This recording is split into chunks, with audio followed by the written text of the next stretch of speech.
சற்றுமுன் கிடைக்கப்பெற்ற மிக மிக முக்கியமான செய்தி ஒன்று வெளியாகி உள்ளது. எடப்பாடி பழனிசாமியை விரட்டியடித்த மதுரை மக்கள் என்ன காரணம் என்பதை இந்த வீடியோவில் முழுமையாக தெளிவாக நாம் பார்க்க போகிறோம்.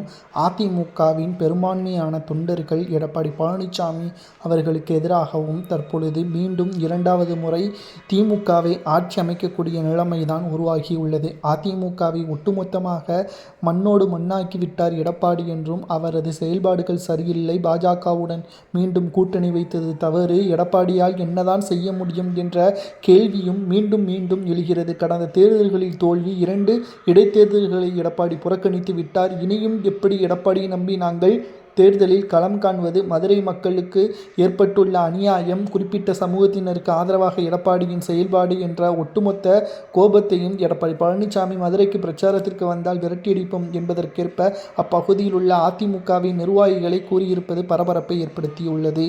அது மட்டுமல்ல, 2026 சட்டசபை தேர்தலில் மதுரையிலும் சரி, தென் மாவட்டங்களிலும் சரி, எடப்பாடி பழனிசாமி அவர்கள் யாரை வேண்டுமானாலும் வேட்பாளராக களத்தில் இறக்கலாம். ஆனால் அவர்கள் வெற்றியடைவது மிகப்பெரிய ஒரு கடினம் என்ற தகவலும் தற்பொழுது கிடைக்கப்பெற்றுள்ளது. 2026 சட்டசபை தேர்தலில் திராவிட முன்னேற்றக் கழகம் ஆட்சி அமைத்தால் கூட ஆச்சரியப்படுவதற்கில்லை. அதிமுகவின் தொண்டர்களே திமுகவிற்கு ஓட்டுக்களை செலுத்துவதற்கான வாய்ப்புகளும் இருக்கிறது. அதற்கு காரணம் எடப்பாடி மட்டும்தான். அவரது செயல்பாடுகள் சரியில்லை, திருப்திகரமாக இல்லை, அதிமுகவை மிகவும் மோசமான முறையில் செயல்பட்டு கொண்டிருக்கிறார் என்ற விமர்சனம் சரியா தவறா?